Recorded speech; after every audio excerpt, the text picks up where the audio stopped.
Hi, I'm Wild Bill, Wild-Bearded Wonderman, and I'd like to make a point about tanks and about armor in general here. Though the concept of armored warfare stresses mobility, it seems that the footage we see involving tanks in combat shows them working in urban environments, where neither speed nor frontal armor thickness serves them in good stead.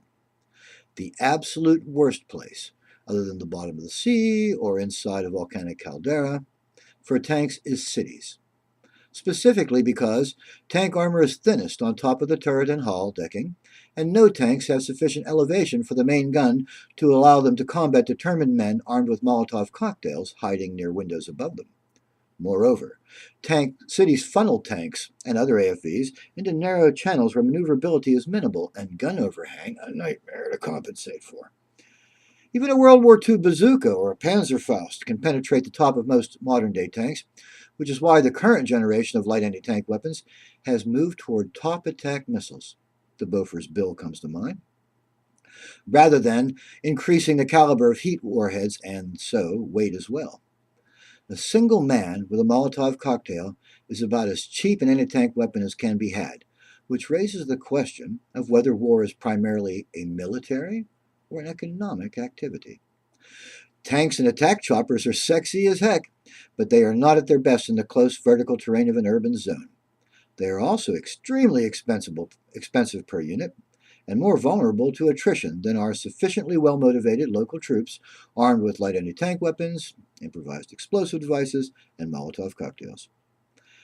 Take out a few tanks with low-tech troops in an urban setting, and you can make urban warfare economically unfeasible for even major nations to pursue, in addition to discouraging enemy invaders from wanting to risk themselves in an unequal playing field. Smart weapons, too, are incredibly expensive. Too expensive to waste on single infantrymen scurrying about under and over foot. These prohibitions reduce any modern force to using artillery, notoriously imprecise though not as expensive, to clear emplaced and or entrenched enemy infantry from city environs. Unfortunately, artillery bombardment, including aerial bombardment, has a tendency to destroy the city, and if you destroy the city, you destroy your whole reason for capturing it. You need its resources and infrastructure in the forms of communication centers, water treatment, power plants, fuel reserves, repair facilities, factories, smelters, railheads, and refineries for your own purposes.